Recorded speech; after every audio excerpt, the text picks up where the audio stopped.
আমাদের সবকিছু কমপ্লিট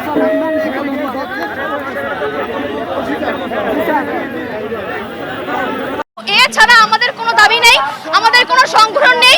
আমরা শুধুমাত্র শিক্ষক সমাজ আজকে রাজপথে আসতে বাধ্য হয়েছি। আমরা এই 3টা মাস ঘরে বসে অপেক্ষা করেছি যাতে আমাদের রাস্তায় নামতে না হয়। আমরা উপর মহলের দৃষ্টি আকর্ষণ করছিলাম যে যাতে আমাদের একটা বিহিত দেওয়া হয়। নিয়োগপত্র নিয়ে কোনো ধরনের আপডেট না পাওয়ায় আমরা 61টি জেলায় একযোগে স্মারকলিপি দিয়েছি, তাতে কোনো কাজ হয় নাই। এরপর আমরা সংবাদ সম্মেলন করেছি, তাতেও কোনো কাজ হয় নাই। আজকে আমরা বাধ্য হয়ে এই রাস্তা আজকে মানববন্ধন করতে আসছি। আমাদের একটাই দাবি, শুধু নিয়োগপত্র। চূড়ান্ত সুপারিশ হওয়ার পর 3 মাস কি করে নিয়োগ আটকে থাকে আমার বোঝে আসে না। আজকে নিয়োগপত্র নিয়ে বাড়ি যাব, নয়তো 14,000 লাশ এখানে পড়ে থাকবে ইনশাআল্লাহ। সব সম্পন্ন হয়ে গেছে, শুধু মন্ত্রণালয় থেকে আমাদের নিয়োগ দেওয়াটা বাকি। সেই নিয়োগটা আমাদের আজকে দিবে বলে দিচ্ছে না, তালবাহানা করছে। আমরা চাই আমাদের নিয়োগটা অতি সত্বর দিয়ে দেয়। এইটা ফাইনাল হয়েছে জানুয়ারি মাসে, ফাইনাল হয়েছে ফেব্রুয়ারি 8 তারিখে ফাইনাল হয়েছে।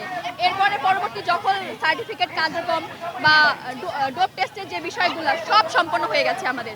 এই সরকারের আমলে আমরা লাস্ট যে কার্যক্রম সব সম্পন্ন করেছি এই সরকারের আমলে। নিয়োগটা তো এই সরকারই দিবে, কিন্তু আমাদের দিচ্ছে না, আমাদের দিবে বলে দিচ্ছে না। এটা সরকার ভালো জানে আমাদের কেন দেরি করাচ্ছে। আমাদের একটাই দাবি আমাদের, সেটা হচ্ছে আমরা নিয়োগপত্র চাই এবং নিয়োগপত্র নিয়ে আমরা তবেই বাড়ি ফিরবো। নিয়োগপত্র যাবো না, আমরা নিয়োগপত্র চাই, এটাই আমাদের দাবি, এটা আমাদের প্রাণের দাবি, আমাদের অস্তিত্বের দাবি। আমরা যদি এখানে মেনে নেওয়ার বিষয়টা হচ্ছে এরকম, তারা যদি মেনে না নেয় আমরা শান্তিপূর্ণভাবে আমাদের দাবিটা চালিয়ে যাব। যতক্ষণ পর্যন্ত তারা মেনে নেবে না আমাদের দাবিটা, ততক্ষণ পর্যন্ত আমরা এখানে অবস্থান করব। আসলে দাবিটা কি? আমাদের দাবি একটাই দাবি, আমাদের নিয়োগটা দিতে হবে। নিয়োগপত্রটা আমাদের খুব তাড়াতাড়ি দিতে হবে।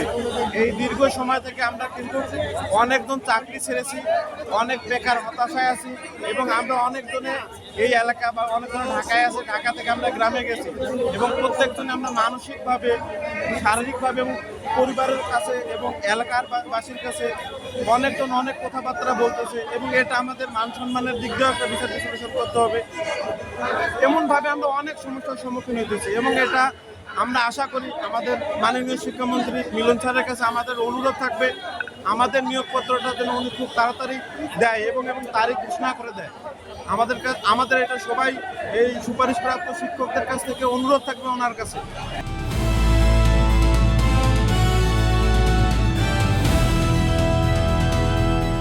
দিনাজপুর টিভি, মানুষের জীবনের কথা বলে।